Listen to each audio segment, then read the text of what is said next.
Está começando mais um episódio do Globotechcast, o podcast de tecnologia da Globo. Aqui a gente atualiza sobre tudo o que acontece no mundo da tecnologia, da agilidade e da inovação. E ao meu lado aqui hoje está o Marcos Arouca, a Mariana Portela e o Vitor Barbosa. Iniciando aqui o papo, vou fazer minha autodescrição. Eu sou uma mulher de pele morena, cabelos castanhos longos, eu estou com uma blusa vinho, mais quentinha aqui no inverno carioca, né? Que esse inverno aqui tá complicado pra gente viver nele. 20 graus já, né? 20 graus é muito, né? Muito frio aqui pra carioca, não tá acostumado não. Não tem como. E a gente tá aqui no estúdio lindo do Globotechcast.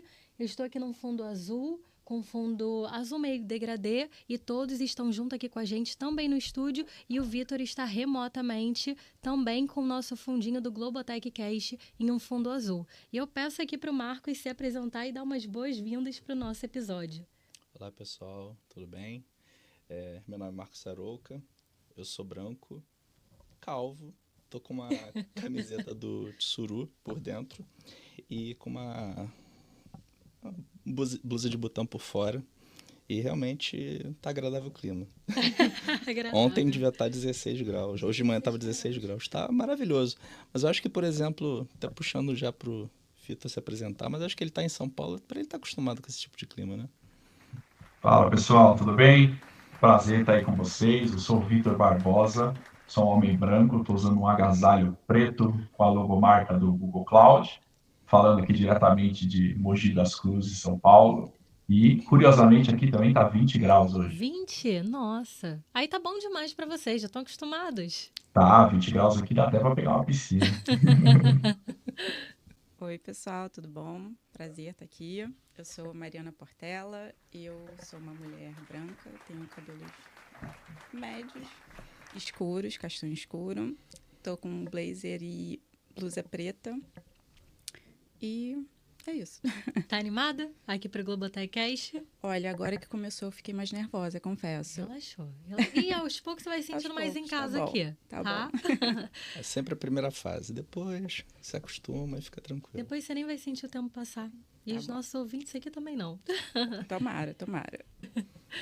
Obrigada aí, pessoal, por estar presente em mais um episódio. A gente sabe o quanto que essa parceria com o Google é muito satisfatória aqui para Globo, e a gente espera continuar ainda muito tempo com vocês. E bom, iniciando, a gente sabe que a Globo e o Google estão juntos há muito tempo e que essa parceria permitiu que a gente avançasse de forma muito rápida com algumas entregas, e sobretudo com os nossos produtos. Relativamente recentemente, a gente teve a entrega do Big Brother Brasil, e a gente sabe que para a gente conseguir gerenciar, monitorar e observar ali a plataforma envolvida no cloud da entrega do Big Brother é muito complexa e é muito desafiador. E aí eu queria fazer uma pergunta para a Mari, para o Vitor, para o Marcos também que está aqui com a gente. Quais são os desafios que a gente teve para conseguir monitorar essas plataformas na cloud? Bom, vou começar aqui, né? Como alguém que faz parte do time de monitoramento da Globo, que participou de todo o processo de foundation liderado pela equipe do Arouca. Bom, eu acho que um desafio muito básico, assim, de primeira, assim, é o tamanho, né? Nós temos muitos times, muitos serviços, então, para entregar um programa como o Big Brother, envolve muita gente, muitos times, enfim.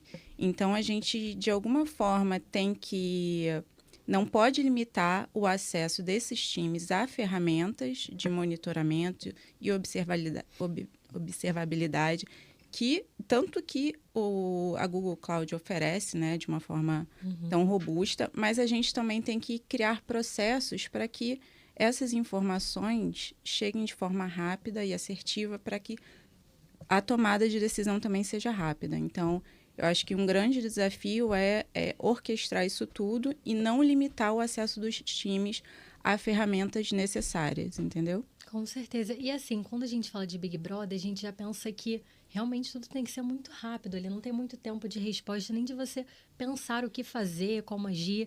E aí, mais ou menos, como que vocês se encontram, vocês se enxergam quando estão diante de um reality como esse, em relação ao tempo que vocês têm para fazer esse monitoramento? Tem que ser tudo antes, né? Então, a gente tem que prever situações, organizar os times, organizar contatos, isso é muito importante também. E assim, na hora é tensão. A gente está falando muito de Big Brother, mas tem outros programas aí que também são igualmente importantes, enfim. Mas são momentos tensos ali que a gente fica ali observando e tendo... E uma coisa importante, né? A gente tem que aprender com os erros. Então, é um processo ali de constante evolução, mesmo durante o programa, né? Não só um programa ao vivo, mas todo o programa em si. Perfeito. O que a Mariana colocou é importante, que é a gente, para esses programas, para esses eventos como o BBB, como a gente já tem até um schedule, a gente já sabe quando é que vai acontecer, é sempre importante que a gente seja proativo. Então, a gente tem revisões, sabe o que monitorar, a gente já tem todos os serviços. Então, quando a gente fala do BBB, realmente não é também só um produto. Quer dizer, é só um produto, mas só que tem várias aplicações, microserviços. Durante a migração, aí tem para a cloud, a gente rodou em modelo híbrido, rodou um pedaço no nosso data center, nosso antigo data center, rodou um pedaço na cloud.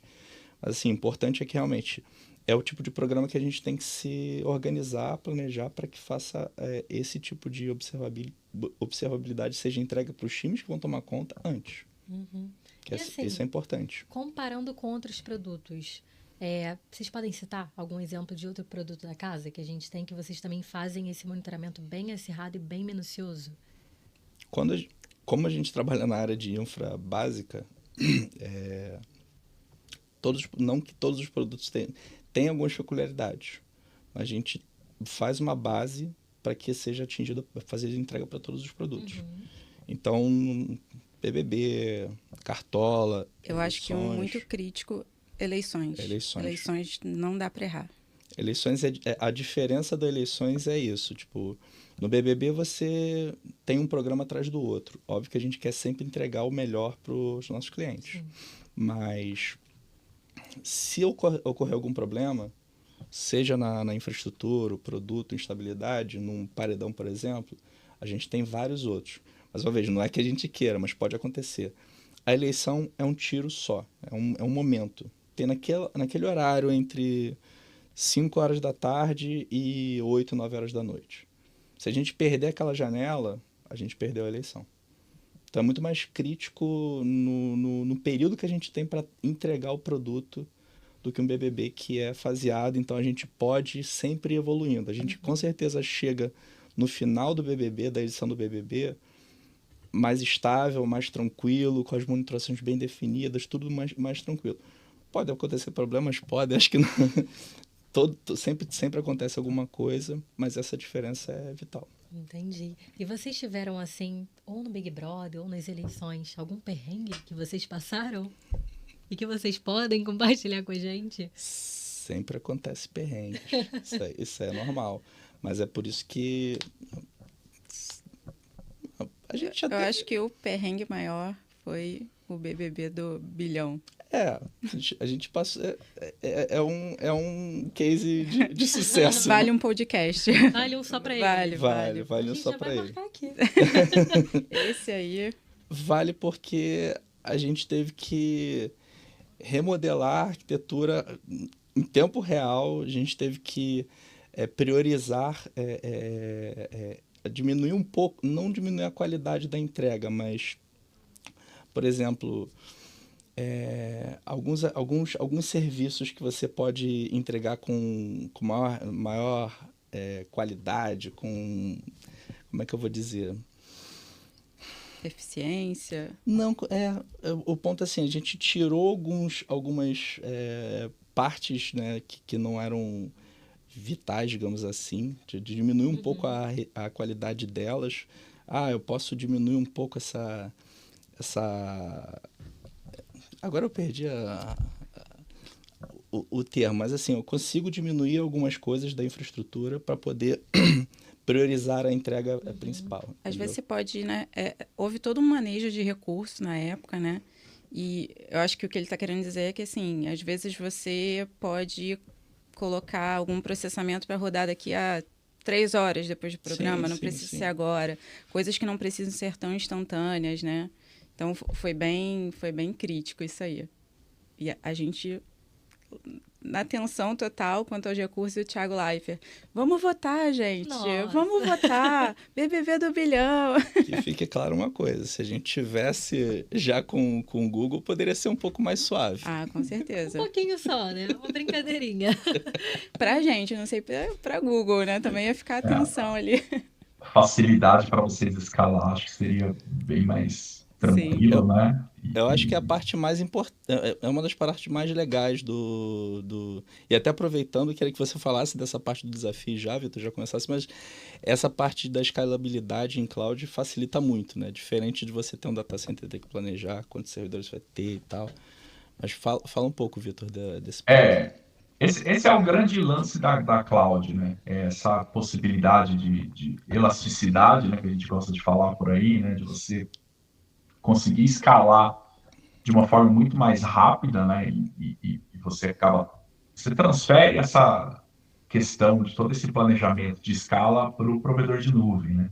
E isso acaba sendo um desafio para a gente, né? E para a gente aqui, quando a gente fala de Globo, isso é um desafio em vários aspectos, né? Então, por exemplo, falando aí de monitoramento, né? O tamanho da Globo foi um grande desafio para a gente até entender e acertar, às vezes, limites ali dos nossos produtos, né? Porque o produto de nuvem, geralmente, ele começa com limites um pouco mais baixos e você vai tendo um crescimento gradual, né? A Globo não nasce gradual, né? A Globo vem já com um volumaço, assim. Então, a gente teve esse desafio de acertar ali alguns tamanhos para poder abraçar, né, essa infraestrutura e conseguir aí já, enfim, observar e monitorar tudo que vocês têm, né? Então, acho que esse foi o primeiro grande desafio, né? E aí, puxando já esse gancho, né? Acho que desafios conjuntos, né? De a gente entender como, né, esse monitoramento ele seria feito nesse novo ambiente, né? O Google tem uma solução de monitoramento própria, né? Que é o nosso Cloud Operations. Então, tem um processo de adaptação ali, um processo de trabalhar, né, os times com essa nova ferramenta, integrar essa ferramenta com coisas que vocês já usavam, né? Então, por exemplo, ferramentas para abertura de chamado, para gerenciamento de alertas, de incidentes. Então, a gente tinha que aproveitar tudo isso, né? E não dava tempo de reinventar a roda, né? Então, tinha todo esse desafio também de ter uma adaptação do produto para a realidade ali do que vocês têm, né? Então, foi uma aventura bem legal aí que a gente vem vivendo. E Vitor, aproveitando aqui o que você comentou, queria que você compartilhasse um pouquinho pra gente, um pouco dos bastidores do processo para abraçar toda a estrutura aqui da Globo, né? Como é que foi esse momento que vocês tiveram entre os times de vocês, entre as plataformas, para conseguir equipar da melhor forma, né, com a migração aqui a nossa estrutura? A gente teve desde estudo de capacity, né, de estudo de capacidade, de entender se a gente precisava, o que a gente precisava preparar do campo aqui, né, do ambiente para receber vocês, até preparo dos times mesmo e disponibilizar equipes ali para acompanhar. Eu participei dos primeiros workloads aí que a Globo rodou com a gente, né? Então eu participei dos primeiros testes, todas as preocupações com carga enfim, monitoramento. Para mim, pessoalmente, foi muito legal, porque foi a primeira vez que eu vi, por exemplo, de bastidor, como que é uma transmissão ao vivo, né? Um live production, né? Como que isso é feito de dentro ali da televisão, como foi o né? sentimento? Foi muito bacana, assim, foi muito louco, porque é um tipo de workload diferente, porque você não pode errar, não pode falhar, e se tiver uma falha, cara, tá ao vivo. E aí, o que a gente faz? Solta um replay aqui, bota um comentarista, não sei o quê. Então, você tem a magia da televisão, ela é um negócio impressionante aí para coisas ao vivo, assim, né? Então, isso foi bem legal, assim, é uma coisa que eu guardo para mim, aqui eu não esqueço de acompanhar isso, e a gente tinha toda essa preocupação de se a gente, né, como que ia ser a nossa carga aqui, a nossa capacidade para sustentar esse tipo de evento, e foi tudo bem, assim, graças a Deus, assim, eu dormi bem tranquilo depois. Eu acho que não é preciso citar outros clientes da Google, né? Mas assim, um diferencial de um cliente como a Globo é justamente esse. A gente fala de produtos digitais, a gente fala de BBB, entrega de eleição, mas a eleição é um produto misto. Assim, não é, a gente não tem só a entrega digital, a gente tem o ao vivo. Então, assim, esse ponto que ele está falando é importante. Que, ok, a gente às vezes pode falhar, diminuir uma resiliência, diminuir um pouco a qualidade de um streaming para atingir mais pessoas. Tem várias alternativas, né? Mas o ao vivo, né? Ele falou de um produto live production ao vivo. A gente sair do ar é algo que não está nos planos de uma empresa como a Globo, né? Então, Eu, gera eu acho uma carga maior de tensão num parceiro, que assim, que até para ficar claro, né, Globo e Google a gente tem lidado muito com uma parceria, não com uma relação só cliente-fornecedor, não, parceria mesmo. Então, assim, a gente alavanca nas duas empresas várias oportunidades. eu acho que o lance é a sazonalidade. Acho que essa é a principal diferença da Globo para outros clientes que a gente tem, porque outros clientes eles podem ter eventos meio planejados, assim, então um grande lançamento, uma grande promoção, enfim, algum evento comercial específico daquele cliente. Agora, a Globo ela é muito viva, né? Porque você pode ter algum acontecimento, enfim, esotérico que rola no mundo, e a gente tem que entrar ao vivo, e, cara, tem que ter infra ali para isso. O BBB, apesar dele ser um produto que a gente tem todo um planejamento prévio, é um reality show, né? Então pode acontecer alguma coisa ali dentro que, cara, que vai triplicar o volume esperado do que a gente estava pensando, e a gente tem que estar preparado, né? A tecnologia tem que aguentar essa sazonalidade, né? Então, isso acho que é a grande diferença assim, da Globo para um cliente digital mais. É que usar digital e tradicional na mesma frase é estranho, mas um cliente digital mais normal, vamos dizer assim. E, Vitor, você bem trouxe aí o Big Brother, né, como exemplo, o maior reality que a gente tem aqui no Brasil. E eu queria ver um pouco do Arouk, da Mari, como que é ali no momento em que vocês estão ao vivo num live production, num produto, né, realizando ali a transmissão, como é que fica ali para quem tá de fora da telinha, atrás das telinhas, para conseguir fazer aquilo ali realmente ir maravilhoso no ar? Né, a gente está num processo de... Nem todos os programas eles vão ainda pelo live production. Né? Então ainda tem um modo mais tradicional, como ele falou. Entendeu? Hoje, diretamente, até falando um pouco por mim, até ali pela Mariana, são áreas de infraestrutura básica que acompanham menos no momento ali. Então, mas eu posso falar, por exemplo, que eu já acompanhei eventos aqui, não o BBB, mas como a própria eleição, e ver esse momento de tal um programa indo para o ar e ver como é que funciona, é quase como se fosse um balé para colocar as coisas no ar, é muito legal. É muito desafiador. Não sei se... eu acho que o Vitor já foi no nosso estúdio, acho que com o time do Google, não sei se foi, mas se não for, a gente vai fazer um convite aqui para vir uma próxima oportunidade, mas assim, sai um pouco da camada que, por exemplo, eu tô na Globo desde 2006. Nossa, já virou muita coisa. Mas eu vim da antiga Globo.com, então meu mundo é digital. Ver esse ponto do ao vivo, de colocar o produto no ar é muito legal, muito... e você saber que é um programa que pode estar indo para milhões, então assim, bate mais forte o coração. Dá mais orgulho. Eu acho que uma coisa bacana também é que a gente trabalha muito em bastidor e antes, né, de acontecer. Então, quando você vê um negócio acontecendo tudo certinho, tudo bonitinho, nenhum amigo seu reclamando por mensagem que está atrasando e tal, aí, putz, deu tudo certo, tudo que a gente planejou foi bem.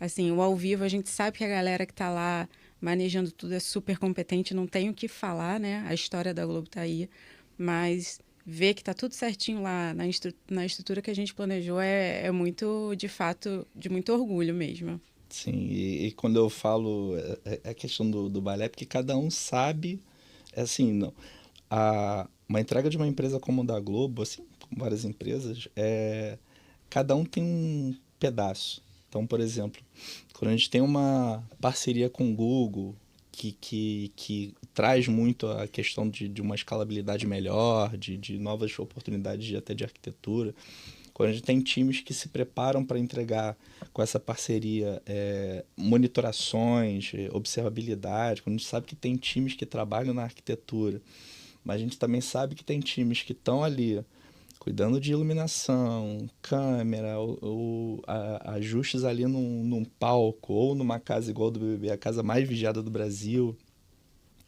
É muita área, é muita coordenação para que aquilo funcione. Então, assim, quando você olha a entrega, quando você senta na televisão lá na sala e fala assim, tá no ar o programa e tal, você fica assim, cara, mas quem tá por trás, que vê tudo que é sendo construído, o que é tecnologia, as outras áreas, tudo da Globo faz para aquilo funcionar, é muito complexo, muito complexo. É um verdadeiro espetáculo, né? Que a gente tem nas telinhas. E como você bem disse, cada um na posição certinha para entregar aquilo, para fazer o que precisa ser feito. No final das contas, e entregar lindamente. Sim. E aproveitando aqui, queria que vocês contassem um pouquinho como é que funciona a preparação dos times para colocar no ar as plataformas, né? Como é que foi um pouquinho do processo e para vocês prepararem os times para essa migração para a cloud? Então, é o que a gente chama até de foundation, né? É um termo que a gente tem ouvido bastante, mas assim, faz muito sentido. E fazer o foundation na cloud é o começo de tudo. O que significa exatamente a palavra foundation?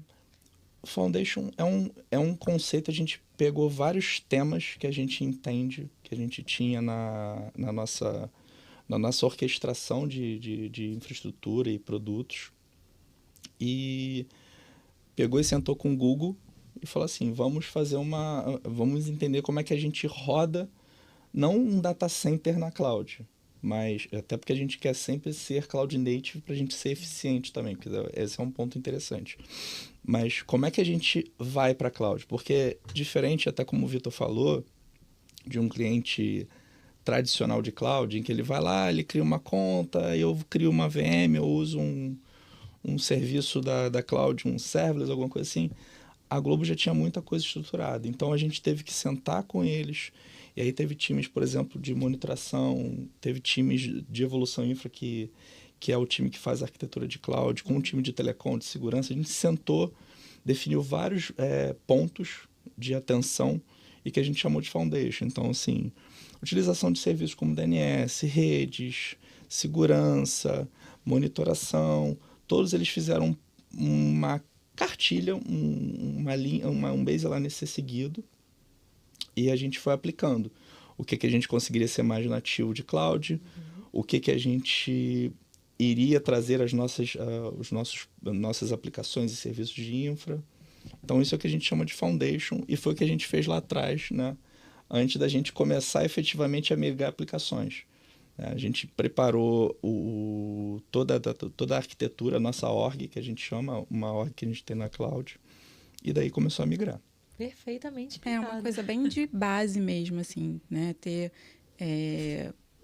processos bem definidos, tudo bem azeitadinho, porque lá na frente é mais fácil para gerenciar, é mais fácil para dar suporte.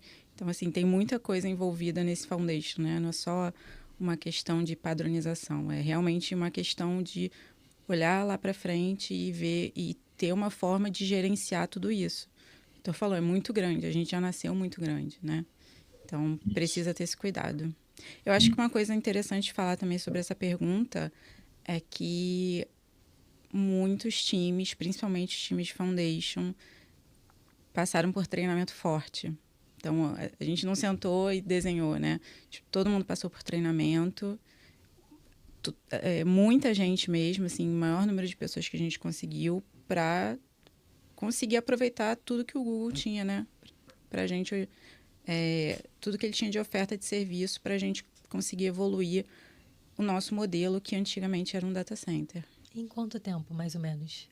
Então, o conhecimento é contínuo. A gente precisa fazer treinamentos, até mesmo quando a gente fala de cloud, as próprias clouds, não só o Google, eles trabalham até com certificações que são renovadas. Ajuda aí, Vitor. 2, 3 anos, né? 2 anos, 2, 3 anos, a depender do nível da certificação, mas é justamente por isso, porque os produtos eles vão evoluindo, vão mudando, novos produtos vêm sendo adicionados, né? Então é sempre importante estar ali se atualizando. E uma coisa legal sobre esse ponto do Foundation é que isso é essencial para você ter um uso de nuvem bacana a longo prazo, né? Porque nuvem tem aquela característica do self-service, então você vai lá, cria uma conta, provisiona o que você quiser e tudo, e aí isso é igual uma cidade, né? Se você tiver um crescimento desordenado, né, você vai ter problemas de capacidade, você vai ter problemas de integração, você vai ter problemas com coisas que ninguém sabe onde está, afetando alguma outra coisa, né? Então, esse processo de fundação, né, esse chute inicial ali, já com a organização pensando lá na frente, é importantíssimo para você ter sucesso na hora de usar uma nuvem. Sim. E aí, respondendo o que você tinha falado sobre como é que a gente fez o treinamento, a gente se preocupou primeiro com os times que iam estar mais focados no Foundation. Então, os times de infraestrutura, eles fizeram esses treinamentos com instrutores da Google. Né? Então, teve muito essa troca, esse aprendizado, até para que, como a Mariana falou, a gente conseguisse chegar lá. Porque cada cloud... Então, tem um modelo de on-premise, é um modelo que a empresa define, muito do mercado mesmo, mas cada cloud tem as suas peculiaridades. Então, não adiantava simplesmente chegar lá no Google e falar, agora eu quero rodar assim. Não. Tem peculiaridades de cada provedor que são importantes ser estudadas. Então, a gente fez o primeiro passo, como a Mariana falou, de fazer esse estudo com os times mais focados. E depois que esses times já estavam mão na massa, a gente começou a estender muito com o time de gestão de conhecimento, começou a definir as licenças para outros times poderem estudar. E como eu falei, é contínuo. Daqui a pouco, o time... Mas isso é muito natural com os times de infraestrutura, principalmente aqueles voltados em cloud. É natural deles já terem estudos o tempo inteiro, como o Vitor falou. Muda tudo, então é por isso que certificações são realmente renovadas a cada 2 anos, porque daqui a 1 ano vai mudar tudo de novo, então se a pessoa não se reciclar, ela vai ficar para trás no conhecimento, vai perder eficiência, e aí é como a gente sempre fala da falácia da cloud, né? Não é o que você é o que você aloca que você acaba pagando, né? Não, então, se você não tiver esse olho de eficiência, entender como é que a cloud funciona, você vai lá alocar X servidores e você está pagando por eles. Né? Então, pode ser que você não precisasse de X, você podia ser, sei lá, metade, enfim. Então, é bom essa trilha de conhecimento estar sempre ocorrendo. Sempre sendo renovada, né? E aí, 2 perguntas. Uma aqui para o time Globo e outra para o time da Google. Primeiro aqui para a Globo, queria saber com vocês contaram um pouquinho como é que foi esse preparativo para a gente fazer essa migração. Eu queria saber de vocês o que vocês sentiram aqui dos colaboradores, quando a gente começou a falar dessa parceria e que a gente propriamente iria fazer essa migração. Bom, quando a gente começou a discutir de ir para a cloud, a gente sempre teve muito engajamento dos times mais focados nessa parte. Então, assim, tem aquele momento e aí, como é que a gente vai fazer? O que vai acontecer? Como é que vai acontecer? Mas depois, quando o time focou, centrou no que era a entrega, foi tudo correu bem. Bom, eu sou cria do data center mesmo, né? Desde que eu entrei na Globo.com ainda como estagiária, eu majoritariamente aí na minha carreira foi dentro do data center. Então, eu sei a dificuldade que é provisionar uma estrutura do tamanho que a Globo precisa. Então, fazia muito sentido na minha cabeça já, né?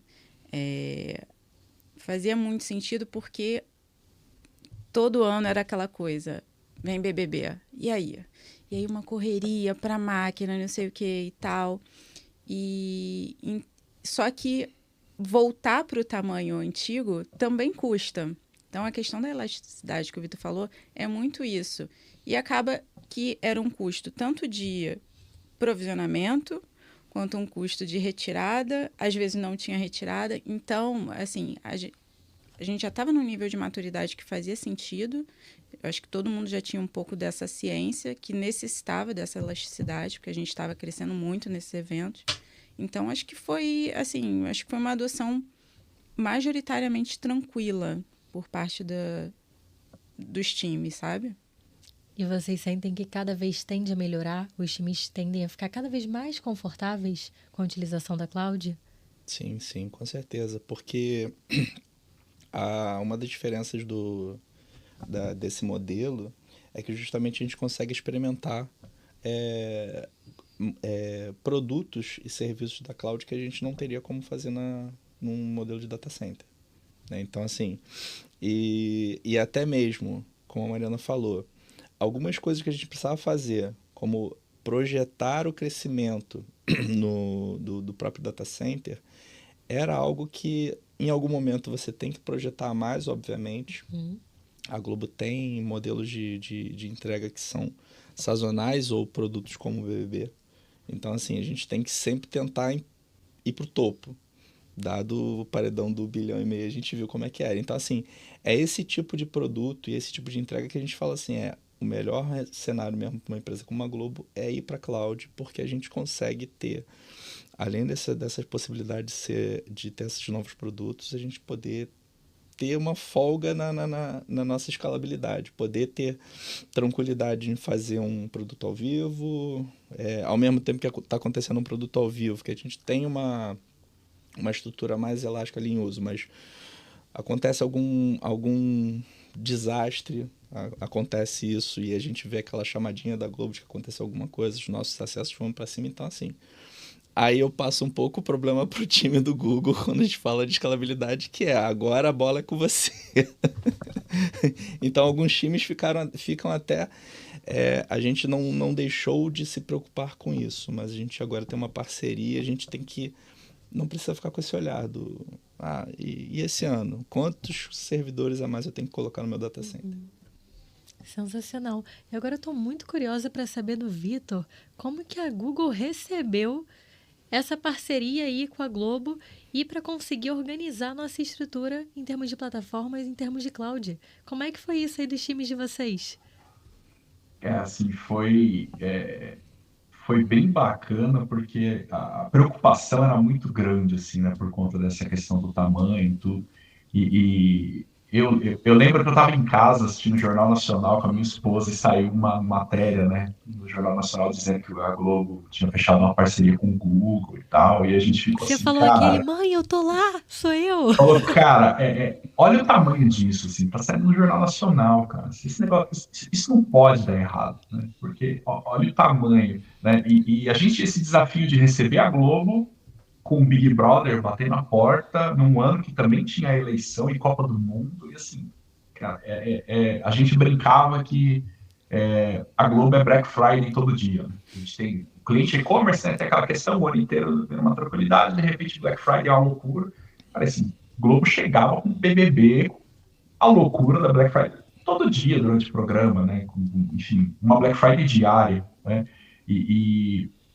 Então a gente tinha essa questão da preocupação do tamanho, né? E eu lembro de ter conversado, eu acho que foi até com a Aruca, que alguém me chamou e falou, cara, tem esse limite de alertas da ferramenta, eu vi que o limite é X, mas assim, o nosso aqui, cara, é X mais 10. E aí, como é que a gente vai fazer? Eu falei, não, vamos lá, a gente vai fazer um capacete aqui, vamos acertar esses limites, né? Então, acho que o tamanho foi uma grande preocupação para a gente aqui, a gente mobilizou bastante gente, time global, não global da Globo, global do Google, a gente mobilizou bastante gente de engenharia, tudo assim, todo mundo trabalha junto para entender esse cliente que estava chegando e acertar, né, para que vocês tivessem aí a melhor experiência, né? Então, acho que esse foi o grande lance. E hoje eu imagino, né, que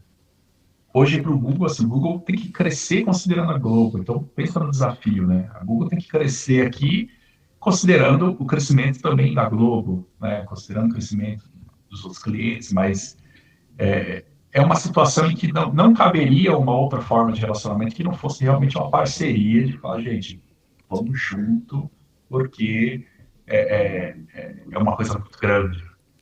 Sim, sim. Agora, deixa eu aproveitar e chavear um pouco. Assim, para vocês, qual a diferença?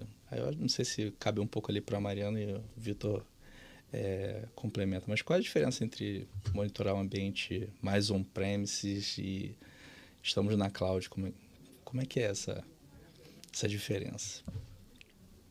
Bom, do meu lado, primeiro eu vou dizer que depende, né? Depende como você vai para a cloud, né? Enfim, há várias maneiras de ir para a cloud, mas se você quiser aproveitar tudo que ela tem a oferecer, eu acho que a grande diferença é você realmente deixa de se preocupar, né, com infraestrutura básica ali no sentido. Eu, voltando aí ao assunto, né, sou cria do data center, então eu monitorava absolutamente tudo, né, hardware de telecom, servidores, mas eu monitorava também ar-condicionado, monitorava temperatura, esse tipo de coisa a gente não tem mais essa preocupação. Porém, a gente tem outras preocupações, né? A gente utiliza serviços da Google, então a gente tem que monitorar também a disponibilidade desses serviços que a Google oferece para saber o impacto nos serviços que a gente oferece para os nossos clientes. Então, e também tem toda uma questão de, né, sair de aplicações que estavam só num servidor e a gente ir para uma estrutura de microserviços, enfim. Eu acho que o Vitor até pode falar bastante disso aí. Isso. O grande desafio é a mudança de paradigma, né? Porque quando você está rodando on-prem, você tem essa infraestrutura mais tradicional, né? Então, você está muito na linha do monitoramento, né? Então, você tem um recurso, aquele recurso existe, né? Ele existe tanto que ele é palpável. Você pode ir lá no data center, fazer um carinho nele, você dá um nome para ele, cobra uma etiqueta, né? Então, enfim. E eu conheço pessoas que dão nomes aos seus servidores de estimação. Tem o servidor ali que tem um carinho especial, né? E aquilo, ele existe ali, então você monitora realmente aquele recurso, tudo que ele tem, todas as saídas e alertas físicos, né? Se tem um disco alarmando, por exemplo, de um servidor, uma fonte, né? Alguma coisa assim. Quando você vai para a nuvem, esses recursos eles começam a deixar de ser tão palpáveis assim, porque a velocidade com que você sofre máquinas virtuais ali é muito grande. Então, como que eu monitoro, né? E aí a gente começa a ter uma troca de termo, né, quando a gente fala de monitoramento de nuvem, para observabilidade, né? Então, a diferença de monitoramento para observabilidade é que a observabilidade você começa a olhar de uma forma mais ampla, né? Então, o principal desafio quando você vai para a nuvem no on-prem eu monitoro minha rede, monitoro os meus switches, enfim, os meus links. Quando eu vou para a nuvem, eu não consigo monitorar os switches da nuvem, porque eles são da nuvem. E aí, como é que eu monitoro essa rede? Né? E aí muda o mindset, porque eu não monitoro mais a rede, mas eu monitoro a qualidade, né, da minha aplicação rodando ali na nuvem. Então, eu monitoro a latência daquela aplicação. Né? Então, eu começo os sinais que eu tenho que monitorar, eles são diferentes. Acho que essa é a principal diferença aí quando a gente fala de um ambiente on-prem para um ambiente nuvem. E aí uma segunda diferença que vem junto com essa questão de microserviços, né, que foi comentado aí, é que eu começo a ter mais coisas para monitorar. Então, eu aumento a quantidade de superfícies que eu tenho que monitorar, de coisas que eu tenho que olhar, eu aumento meu ruído de alertas, eventos, logs, enfim, um monte de coisas que eu preciso monitorar. eu posso me perder nisso, né? Então, hoje, a principal questão que eu recebo aqui é, eu tenho um monte de métricas, eu tenho um monte de logs, eu tenho um monte de recursos, mas quando eu tenho um problema, eu não sei onde ele está, né? Então, a observabilidade, ela entra aí, né? E eu consegui entender de onde uma request saiu, por onde ela está passando, qual que é a qualidade dessa request em cada um desses lugares, né? E qual é a latência, se está tomando algum erro, né? A taxa ali de erros, para, enfim, eu medir se o meu serviço está funcionando ou não. Então, é bem diferente de eu medir se a minha infraestrutura está aguentando o meu serviço, né? Então, na verdade, a minha medição é a qualidade do meu serviço dentro da nuvem, né? Então, essa é a grande diferença, assim, são óticas bastante diferentes quando eu olho para um ambiente data center tradicional e quando eu olho para a nuvem, e entender isso é necessário para você não monitorar a nuvem olhando para ela como se ela fosse um data center, né, uma extensão do seu data center, né? Você vai acabar tendo alguns problemas ali de visualização indo nessa linha. É importante mudar o mindset, né? Como ele mesmo falou. Você não tem mais um data center. Tratar a cloud como data center, acho que você só vai se tornar mais ineficiente. E como ele falou, o Vitor falou esse ponto importante, né? Uma coisa que a gente está monitorando, rede, switch, balanceador, graças a Deus isso na cloud não precisa. Mais ou menos, né? Porque a gente tem bastante parque físico ainda, né? Falamos só do que a gente está migrando para a cloud. Realmente, a gente ainda na Globo ainda tem um parque nosso para ainda chamar de as nossas máquinas com algum nome pessoal, mas quando a gente fala do que foi para a cloud, a gente realmente conseguiu abstrair alguns pontos. Então, assim, tem que mudar realmente esse mindset. O conceito que a gente tinha em data center de ativo, esquece. As VMs sobem, descem. Quando a gente fala de um cluster em Kubernetes, por exemplo, nem VM, assim, nasce um pod, desce outro e se vida que segue. É a mesma coisa que a gente misturar, como o Vitor bem disse no início, tradicional com digital. Não rola, né? Não tem como a gente fazer isso. E aí uma dúvida que surgiu aqui. O Vitor trouxe que a gente tem um momento ali de observabilidade. Palavra difícil, né? Da gente ficar falando aqui. E citou que uma das maiores dificuldades, né, é o momento para a gente achar onde está aquele erro. E como vocês lidam com isso? Qual dica vocês têm? Qual tática vocês têm para encontrar ali da maneira mais rápida e mais assertiva esse erro? Então, a questão é que nunca é na hora do erro.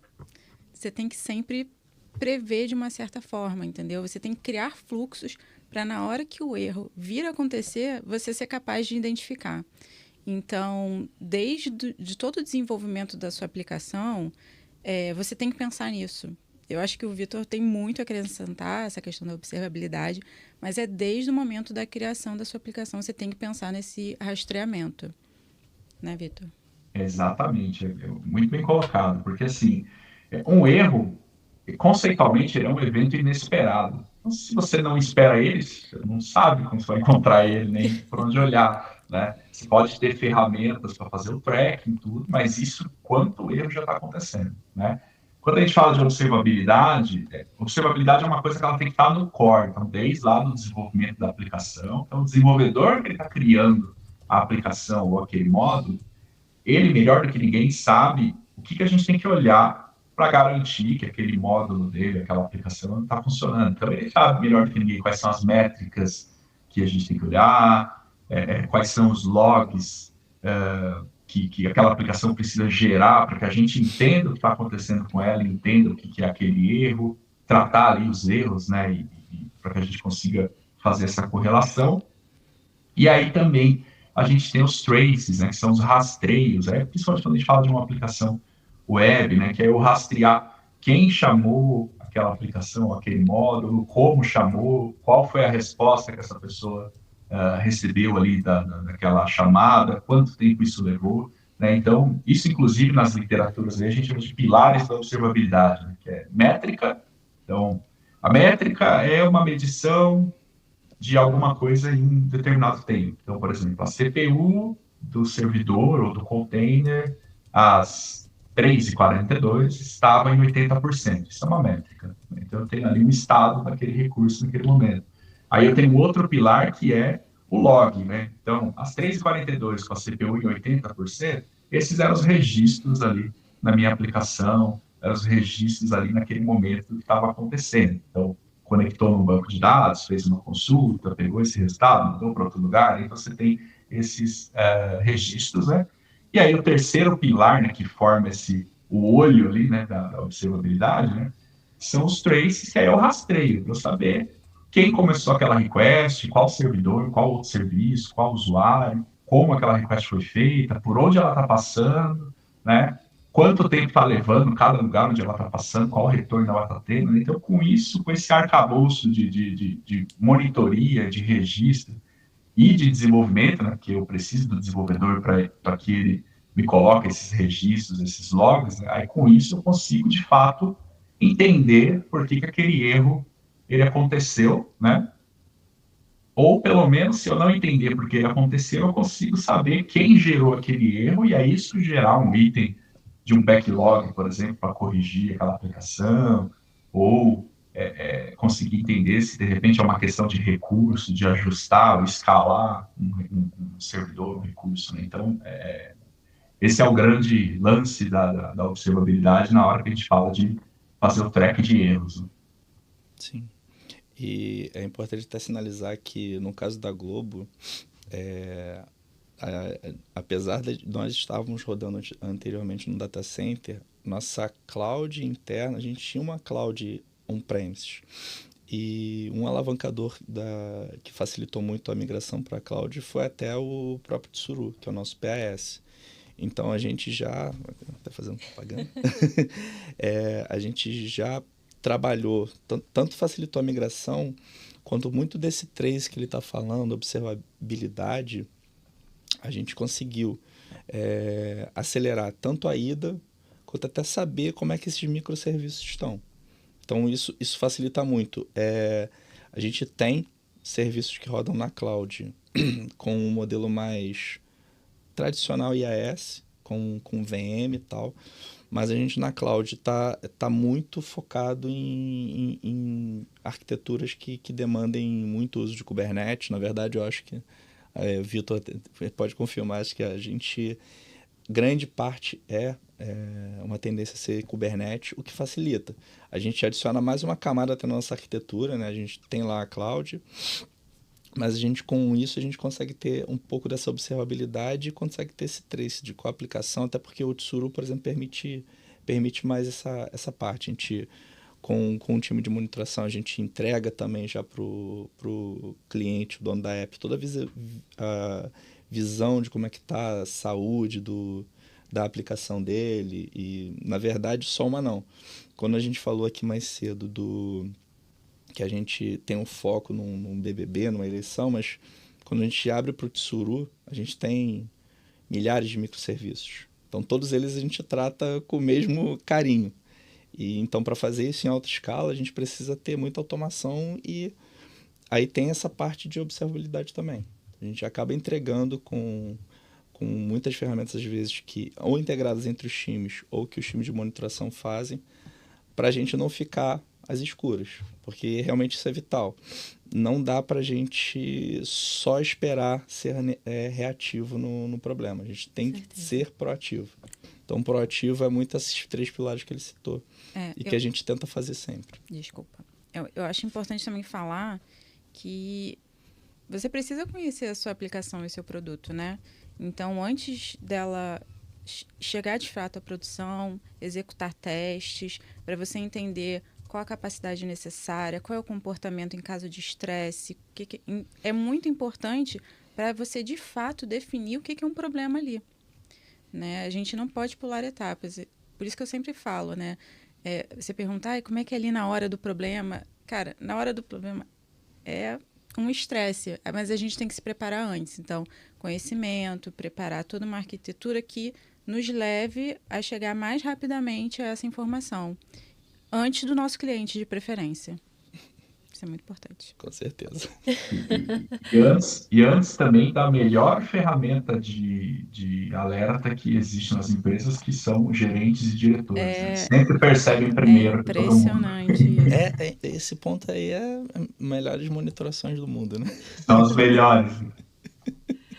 E, pessoal, pulando aí para a etapa anterior da observabilidade, falando de monitoramento, o que ao longo desse tempo vocês observaram de inovação que a gente teve? Olha, como eu falei, né, vim do data center, então, né, eu monitorava tanque de diesel, enfim. Então, muita coisa, muitas ferramentas. O Google tem muita ferramenta que dá bagagem para a gente tomar decisão em diversos níveis. Mais uma coisa, assim, que particularmente eu estou gostando muito, que a gente está trabalhando em colaboração com outro time da Globo. Inclusive, vai ter podcast deles aí, já fiquem ligados. Spoiler aqui, ó. Não saiam do Globotecast, não. A gente chegou num nível, e aproveitando até a estrutura de aprendizagem da Google, que é pegar nossos dados de coletas. Então, hoje, por exemplo, o time de monitoramento, a gente tem uma plataforma com várias ferramentas disponíveis para os times, que está na Google e também está no nosso on-premise, porque a gente ainda tem on-premise. Então, o que a gente fez? A gente está trabalhando nisso agora. Pegar esses dados, aprender com esses dados e voltar com essas informações para o monitoramento, para ele ficar ainda mais assertivo. Então, assim, é literalmente um ciclo, um vício bom, né? Um vício de melhoria contínua muito bom. E eu acho que é incrível aí que essa parceria com o Google está disponibilizando por conta da facilidade mesmo. Então, usar os nossos dados, aprender com eles e voltar com essa informação para melhorar os nossos dados. A gente pensou e a Globo e a Google já estão aqui, ó, 3.000 passos lá na frente. Rapaz. E, pessoal, queria saber de vocês também, ao longo desse tempo que a gente viu aqui de parceria, o que vocês repararam de mudanças que a gente teve, de evolução, assim, que a gente reparou nas plataformas aqui para essa migração para a cloud? Eu acho que a gente tinha times com diferentes níveis de maturidade e a empresa tem essa questão de compartilhar conhecimento, e eu acho que o que mudou é que esse conhecimento desses times que estavam mais maduros nessa questão de paradigma de cloud, ele tá pulverizando, e eu estou sentindo mais esses times que estavam um pouco mais naquela coisa de data center, mais estáticas e tal, conseguindo caminhar com uma certa tranquilidade, porque você tem apoio de uma galera que sabe muito, entendeu? Tanto o time da Google quanto o time da Globo tem muita gente fera, então a galera que estava um pouco ali, né, mais naquele paradigma de data center, eu sinto que eles estão conseguindo caminhar com essa tranquilidade de ter gente ali suportando, com conhecimento, enfim, uma questão de colaboração mesmo. Eu acho que é uma grande... É o que eu tenho notado, inclusive, assim, no meu time, né? A gente tinha uma arquitetura mais data center mesmo, e nesse processo todo, né? Então, a gente, enquanto time, está evoluindo na nossa arquitetura e evoluindo na oferta de serviços também. Sensacional. Show. E aí, Vitor, até aproveitando, a gente pode citar, assim, que inovações... A Mariana pode complementar aqui, até mais nesse ponto que a gente está discutindo de monitoramento e observabilidade. Que inovações a parceria alavancou para a gente? Boa. Uma coisa importante, né, que é bacana, é que a Globo ela tem com a gente aqui o que a gente chama de Premium Support, né? Então é a camada mais alta de suporte, seja suporte técnico, seja no ongoing, no geral, né, que é possível se ter aqui dentro de Google Cloud, né?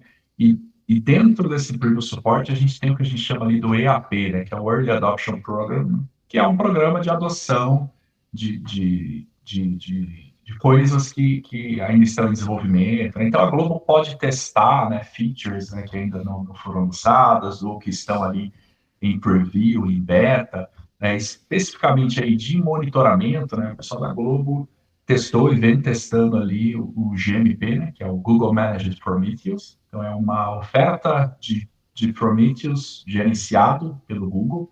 Prometheus é uma ferramenta open source de coleta e armazenamento de métricas, né, e o pessoal da Google vem fazendo testes aí com ele, até para a gente entender, tem toda aquela questão do tamanho da Globo, do número da Globo, né? Então tem toda essa questão que o pessoal vem testando, e essa é uma das ferramentas que eu posso citar, por exemplo, aí, dessa parceria do EAP aí.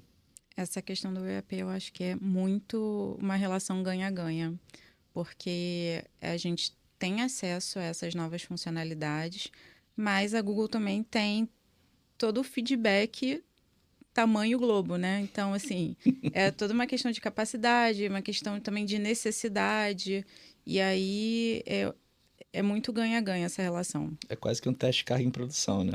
É. E até estendendo aqui, pessoal, eu não sei se todos aqui estão por dentro, mas recentemente, internamente aqui na Globo, a gente teve o nosso Hack Day, né, uma maratona que a gente faz aí focada nos colaboradores do Hub Digital para eles desenvolverem algum aplicativo, algum produto que faça sentido ou para mitigar uma dor aqui da empresa ou para facilitar ainda mais algum produto, inovar de certa forma. E aí a Google Cloud entrou em contato com a gente e ofereceu várias APIs para os nossos colaboradores testarem também, ali em primeira mão, em como conseguir agilizar, otimizar as entregas. Então, essa parceria vai muito além, né, do que a gente vê aqui de monitoramento também. É realmente a gente testar, dividir com vocês, né, qual foi a experiência e a gente conseguir cada vez mais aprimorar e chegar lá em cima. Exatamente. Isso é o que a gente tem falado aqui de ganha-ganha, né? Então, assim, até essas parcerias, falar depois com o Gabriel lá no Google, quando ele ouvia, a gente sempre fica, vamos ver o que a gente consegue trazer de inovação, trazer de parceria. Então o Hack Day foi um ponto bem legal. Eles participaram e é aquilo. Assim, no final, as duas empresas estão ganhando. Como a gente até falou aqui, esse tipo de entrega antecipada para a gente poder testar, o Google ele vai conseguir alavancar melhor a própria plataforma, produto, enfim, que ele vai entregar. Tem um ponto que a gente tá falando antes, e eu queria voltar um pouco pro Vitor. Porque a gente estava falando de monitoração de grande evento, BBB, como é que foi o BBB ali, que a gente ainda não estava na cloud. Mas eu queria saber do Vitor se teve uma preparação também do lado deles, porque assim... Tem o sempre estar alerta por algum problema num evento não esperado, mas esses grandes eventos, eu acho que deve ter alguma preparação do Google, né, Vitor? Tem sim, né? A gente tem aqui, a gente gosta de uma sigla, né? Então a gente tem aqui o EMS, que é o Event Management Service, que é um serviço duplo no suporte para eventos, né? Então quando um cliente ele vai ter um grande lançamento, ele vai passar por um grande evento, né? A gente aciona, né, e cria esse EMS, e aí isso é um conjunto de atividades, né? Tem desde revisões de arquitetura, tem desde montagem de playbooks para a gente contextualizar o nosso time do suporte aqui num eventual incidente. Então, o time de suporte já tem as informações ali do que está sendo usado, onde funciona, onde está rodando, quais projetos, né? O que é crítico ou não, quem ele tem que acionar ou não, né? Então, tem todo esse playbook do atendimento e tem o acompanhamento ali do evento em si, né? Aqui também já foi um grande game changer para a gente, porque geralmente o evento é um lançamento de um dia, um pico num horário específico, e a gente está falando do BBB, que rola por dias, né? E aí a gente teve um EMS por dias, cara, com um War Room rolando aqui por dias, com turnos, enfim, sempre entrando alguém para acompanhar. Eu assisti o programa inteiro, desde o primeiro dia até a final ali, para olhar, e a gente tinha uma preocupação assim, cara, vai dar tudo certo. A primeira votação, né, de paredão, a gente assim, cara, tinha algum paredão mais polêmico, cara, esse aqui vai ser. Aí a gente, um monte de gente já entrava no War Room para acompanhar e tal, então foi um processo bem bacana aqui, um EMS até maximizado, assim, né, de uma coisa que deixou de ser um evento para um horário de pico específico para uma coisa que rolou por um tempo bem grande. Assim. Então, foi um aprendizado bem legal para a gente também. Assim, esse é o grande lance dessa parceria, né? Então, a gente está aprendendo juntos, assim, as duas empresas. Acho que isso é o mais legal. E, Vitor, você já assistia BBB antes ou primeira vez que deu essa maratonada? Ih, botou na berrilhando aí. De começo ao final, assim, não, né? Esse foi o primeiro que eu assisti desde o início, assim, até o fim, junto aqui com a minha esposa também. Então, a gente acompanhou esse desde o primeiro, assim. Então, eu já sempre fui... Eu sou noveleiro, assim, adoro novelas da Globo. A novelas eu sempre assisti. Já ganhou né? ponto, ganhando pontos aqui. Parabéns. Inclusive, um fun fact para vocês aí, no meu último aniversário, o tema do meu bolo foi Pantanal. Nossa, para vocês aí. Aquele ponto que eu falei de trazer ele para o EG, tá valendo, tá valendo. E aí o BBB, esse foi o primeiro que eu tive que assistir inteiro. E é legal porque eu olhei para o programa como telespectador e também olhando essa questão técnica, né, sabendo aqui por trás, enfim, onde aquilo estava rodando, o que podia dar de problema, enfim, monitorando, olhando a versão gráficos do BBB, assim, a versão console. Assim, bem-vindo ao nosso time de infraestrutura. É assim que a gente enxerga o BBB, um olho no que está sendo entregue e outro olho no raio-x do que está acontecendo ali dentro. E legal lembrar, né, que não é porque está acontecendo o BBB que todo o resto para de funcionar, né? O pessoal assiste Globoplay, assiste suas séries, as suas novelas. Então, é um olho no peixe e outro no gato mesmo, literalmente, porque o mundo para por causa do BBB, o Brasil para, a gente sabe, mas outros produtos estão ali e a gente também toma conta deles. Então, tem que dar conta de tudo. A lojinha não para, Não né? para. Aquela famosa frase. Não para. E, pessoal, o que a galera de casa que tá ouvindo a gente pode esperar da parceria Globo e Google e das nossas entregas, né, em cloud para 2024? Porque a gente já passou aqui do primeiro semestre. A gente já tá pensando lá. Bom, eu acho que produtos aí, eventos com muita qualidade, provavelmente muita interação entre o que está rolando nas telinhas e o que está rolando no digital, né? Porque cada vez está virando um só, né? Cada vez mais está virando um só. Então, eu apostaria muito nisso aí, novas soluções aí de interação e programas e produtos de muita qualidade. Sim. Se tornar... Eu acho que de produto, realmente, acho que não vou citar muita coisa, mas a evolução da parceria. Isso sempre. Né? E com a parceria, nós nos tornamos mais eficientes. Acho que esse ano, do ano passado que a gente começou a fazer migração, foi para a cloud, a gente em alguns momentos foi menos eficiente com ciência. Algumas coisas a gente precisa remodelar na cloud, tornar mais cloud native. Mas acho que agora para frente é realmente o quanto a gente puder alavancar com essa parceria de trazer soluções melhores para os produtos da Globo e sendo eficiente, acho que esse que vai começar a deslanchar cada vez mais por isso aí. O quanto eu consigo mais com a parceria, né, Vitor, trazer o uso de cloud mais sendo suave para a gente. Internamente eu diria que realmente a gente está nesse estágio aí de amadurecimento, né? Como eu falei, existiam níveis diferentes, assim. Então, eu acredito que agora a gente vai começar bastante... Porque, vamos lá, né? A gente tinha o objetivo de migrar para cloud. No mundo perfeito, a gente vai totalmente cloud native, mas o mundo não é perfeito. Então, algumas coisas a gente vai, não da melhor forma, mas agora a gente chegou a hora de ir organizando e eu vejo que a gente está nesse processo de evolução aí para a questão de eficiência, tanto de entrega quanto de eficiência de custo.